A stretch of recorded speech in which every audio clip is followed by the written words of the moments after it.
भाइ मोबाइलबाट लाइभ गर्न पाउँदैन राष्ट्रपतिज्यूहरू, पूर्व उपराष्ट्रपतिज्यूहरू, पूर्व प्रधानमन्त्रीज्यूहरू, मन्त्री परिषदका पूर्व अध्यक्षज्यू, बागमती प्रदेश प्रमुखज्यू, नेपाल सरकारका माननीय मन्त्रीज्यूहरू, प्रदेश सरकारका माननीय मुख्यमन्त्रीज्यूहरू, माननीय प्रदेश प्रमुखज्यूहरू,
मिडियाको घर भन्नु त्यो हो, अब त्यहाँबाट बनाउनु पर्ने हो। अलि पछाडि आउनु न थोरै।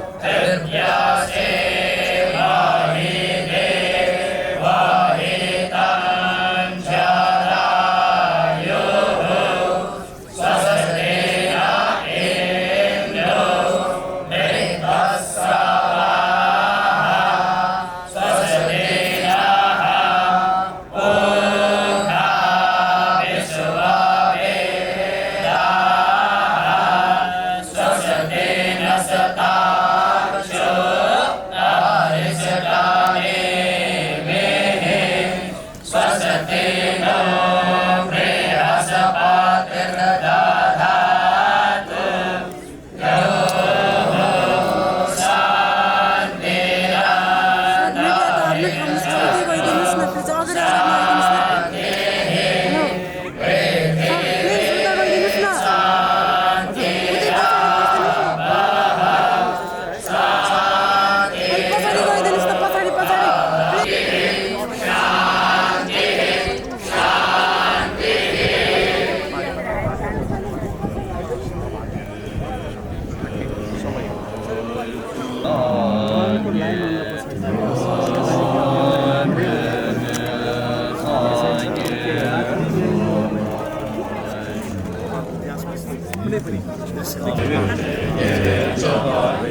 संविधानको धारा 80 बमोजिम आज यस समारोहमा सम्माननीय राष्ट्रपतिज्यू समक्ष नवनियुक्त सम्माननीय प्रधानमन्त्री श्री बालेन्द्र शाहज्यूले प्रधानमन्त्री पद तथा गोपनीयताको शपथ लिने कार्यक्रम रहेको छ। यस कार्यक्रमका लागि आयोजित यस समारोहमा राष्ट्रपतिको कार्यालयको आमन्त्रणलाई स्वीकार गरी उपस्थित हुनुभएका सम्पूर्ण विशिष्ट महानुभावहरूमा म हार्दिक स्वागत गर्न चाहन्छु। अब म सम्माननीय राष्ट्रपतिज्यू समक्ष प्रधानमन्त्री पद तथा गोपनीयताको शपथ लिन नवनियुक्त सम्माननीय प्रधानमन्त्री श्री बालेन्द्र शाहज्यूलाई सादर अनुरोध गर्दछु।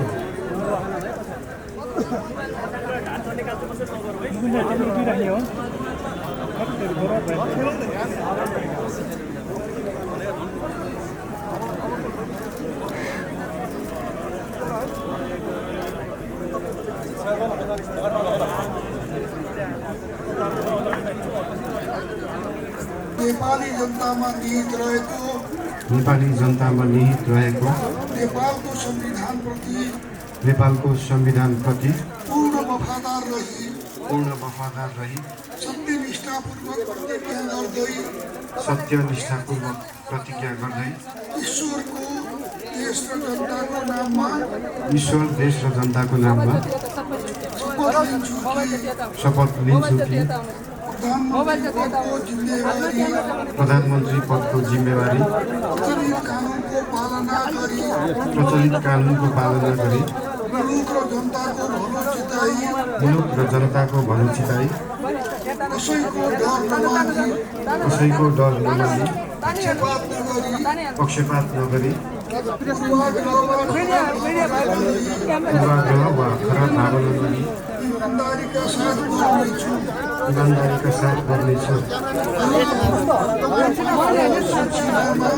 र आफ्नो कर्तव्य पालनाको सिलसिलामा आफूलाई जानकारीमा आएको कुरा म पदमा बहाल रहँदा वा नरहँदा जुनसुकै अवस्थामा पनि प्रचलित कानुनको पालना गर्दा बाहेक अरू अवस्थामा कुनै किसिमबाट पनि प्रकट वा सङ्केत गर्ने छैन।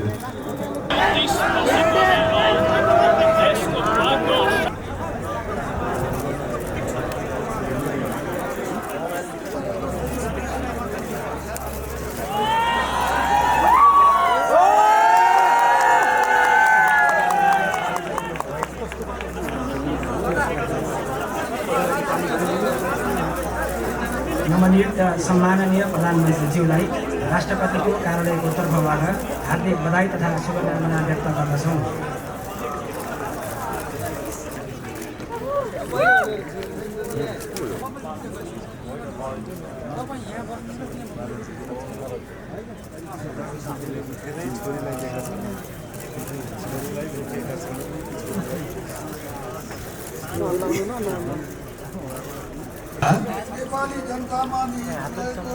नेपाली जनतामा निहित रहेको नेपालको संविधानप्रति पूर्ण वफादार रही सत्यनिष्ठापूर्वक प्रतिज्ञा गर्दै ईश्वर देश र जनताको नाममा शपथ लिन्छु कि मन्त्री पदको जिम्मेवारी प्रचलित कानुनको पालना गरी मुलुक र जनताको भलो चिताई कसैको डर नमानी पक्षपात नगरी पूर्वाग्रह वा खराब भावना नलिई पूर्वाग्रह वा खराब भावना नलिई ईमानदारीका साथ ग्रहण गर्नेछु ईमानदारीका साथ ग्रहण गर्नेछु र आफ्नो कर्तव्य पालनाको सिलसिलामा आफूलाई जानकारीमा आएको कुरा म पदमा बहाल रहँदा वा नरहँदा जुनसुकै अवस्थामा पनि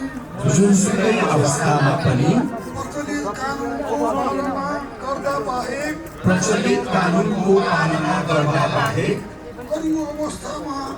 अरू अवस्थामा कुनै किसिमबाट पनि प्रकट वा सङ्केत गर्ने छैन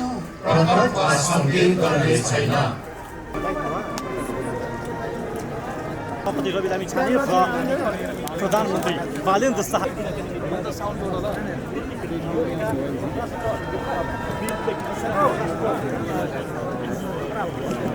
गाएका पात्रहरू बधाई ज्ञापन गर्नका लागि स्टेजमा जाने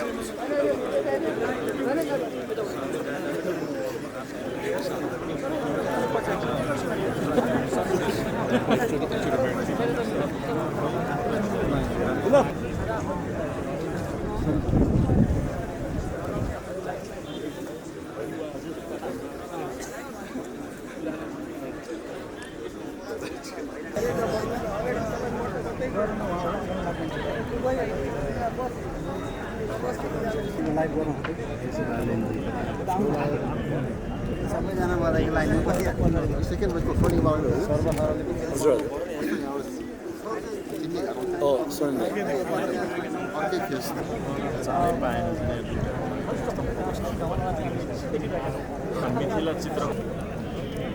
अर्थमन्त्री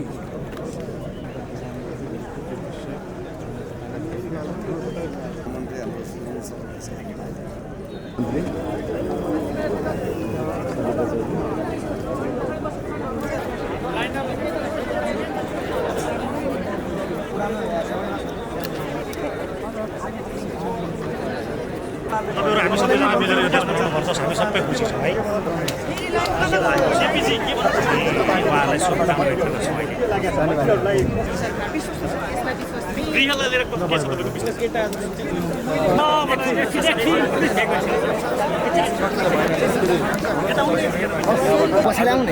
के भन्नुहुन्छ मन्त्रालयमा गएर बोलाउँला है केही छ जनतालाई होइन एकदम जनतालाई पहिला सम्बोधन के मेसेज दिनुहुन्छ जनतालाई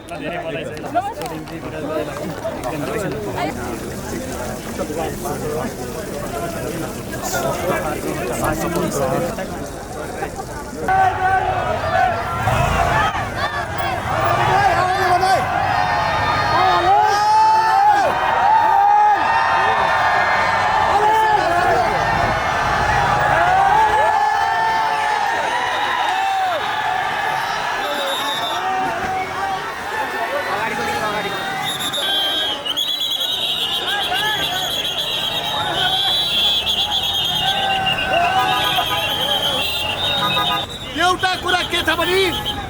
यो जुन दरबारमा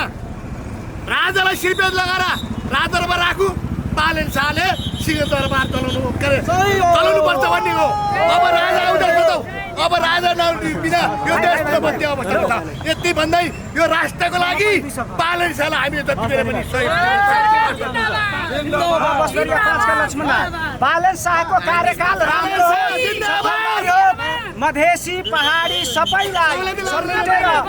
नेपालको नाम मधेसको नाम वर्ल्डमा रेकर्ड होस् इतिहास लेखाओस् भन्ने हामीहरूको कामना छ उहाँको कार्यकाल सफल होस् राम्रो होस् नेपालको विकास होस् नेपाली जनताको निकास होस् यो भन्दै शिक्षा र स्वास्थ्यमा सबैको समानजनक व्यवहार होस् भनेर हिजो जस्तो काखा पाखा नहोस् पार्टी जाति नहोस् नेपाल र नेपालीको एकीकरण होस् भनेर मेरो कामना छ